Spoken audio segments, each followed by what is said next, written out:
Alors, aujourd'hui, on va plonger dans une œuvre vraiment puissante d'Amin Maalouf, une œuvre qui nous force à nous interroger sur la nature même de l'identité. Et tout part d'une question. Une question très personnelle en fait, que Maalouf a entendue encore et encore tout au long de sa vie. Et là, on a tout de suite le cœur du problème. D'un côté, il y a cette pression constante. Il faut choisir un camp.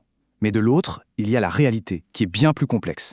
Notre identité est multiple. Et pour Maalouf, être forcé de choisir, eh bien ce serait tout simplement mentir. Mais souvent, la personne en face insiste. Et c'est là qu'on voit se dessiner une idée vraiment très répandue, et au fond assez dangereuse, sur ce que serait l'identité. En gros, cette question suppose qu'au plus profond de nous, il y aurait une seule appartenance qui compte vraiment. Une seule. Comme si tout le reste, notre parcours, nos choix, nos amitiés, nos passions, comme si tout ça ne comptait pour rien. On est réduit à une seule étiquette. C'est contre cette vision réductrice que Maalouf va développer son argument principal. Son idée, c'est que l'identité, ça ne se découpe pas en tranches. C'est impossible. C'est même une erreur fondamentale de le penser comme ça. Ce n'est pas une addition de fractions, ce n'est pas une question de dire je suis un tiers ceci, un quart cela. Non, l'identité est un tout. On n'en a qu'une seule, mais elle est composée de la somme de toutes nos appartenances. En fait, c'est ça l'identité pour Maalouf. C'est précisément ce qui fait que chacun de nous est unique. C'est le cocktail personnel de toutes nos appartenances, la langue, la famille, la religion, la nationalité, la profession, qui fait qu'on ne ressemble à personne d'autre. Ok, mais alors, que se passe-t-il quand les circonstances, quand l'histoire vient mettre la pression sur cette identité si complexe ? L'exemple de l'homme de Sarajevo est vraiment parlant. En temps de paix, il se sentait yougoslave. C'était son identité première. Mais quand la guerre éclate, quand sa communauté est menacée, tout d'un coup, c'est son identité de musulman qui prend toute la place. Ça nous montre bien que la hiérarchie de nos appartenances, elle n'est pas du tout figée. C'est l'appartenance qui est attaquée qui devient soudainement la plus importante. Et c'est là qu'on touche au cœur du problème, à la question la plus sombre. Comment est-ce que l'identité peut devenir meurtrière ? Cette phrase de Maalouf est absolument centrale. C'est notre regard qui peut enfermer les autres dans une seule de leurs identités. Quand on ne voit plus qu'une seule chose chez quelqu'un, sa religion, sa nationalité, sa couleur de peau, on le force en quelque sorte à s'y réduire. Mais à l'inverse, notre regard peut aussi le libérer en reconnaissant toute sa complexité. Le mécanisme est donc assez simple et terrible.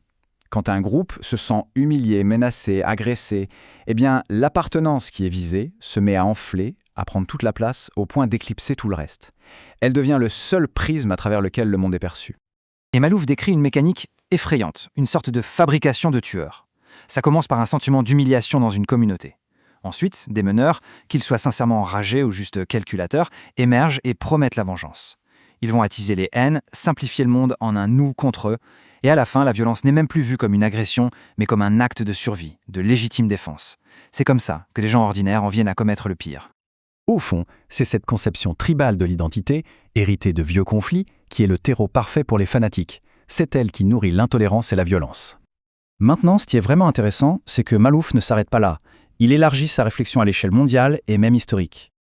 Cette citation est essentielle pour comprendre les tensions actuelles. Pour l'Occident, la modernité a été une sorte de processus interne. Mais pour le reste du monde, se moderniser, ça a souvent voulu dire s'occidentaliser. Et donc abandonner une partie de soi-même. Même quand c'était désiré, il y avait toujours ce sentiment d'humiliation, de renoncement à sa propre culture. Et si on regarde l'histoire sur le long terme, on observe un renversement assez spectaculaire. Il y a eu des siècles où le monde musulman était un modèle de coexistence, bien plus que l'Europe de l'Inquisition.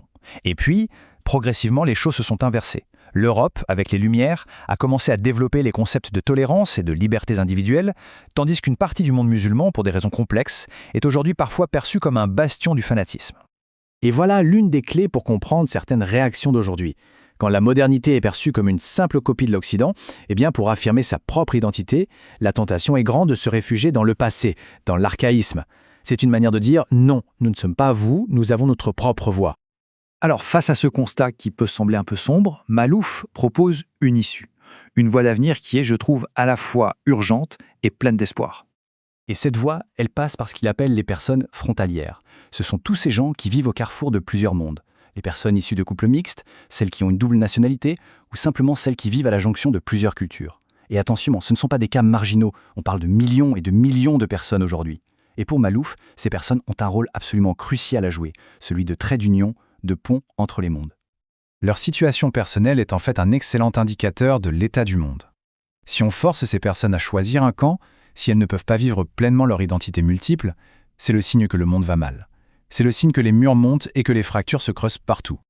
Ce qui nous amène à la question finale. Et si, au lieu de voir notre complexité comme une faiblesse, comme une source de conflit, on la voyait comme notre plus grande force pour l'avenir? Et si le fait d'assumer toutes les facettes de notre identité était au fond la seule véritable façon de désarmer la haine?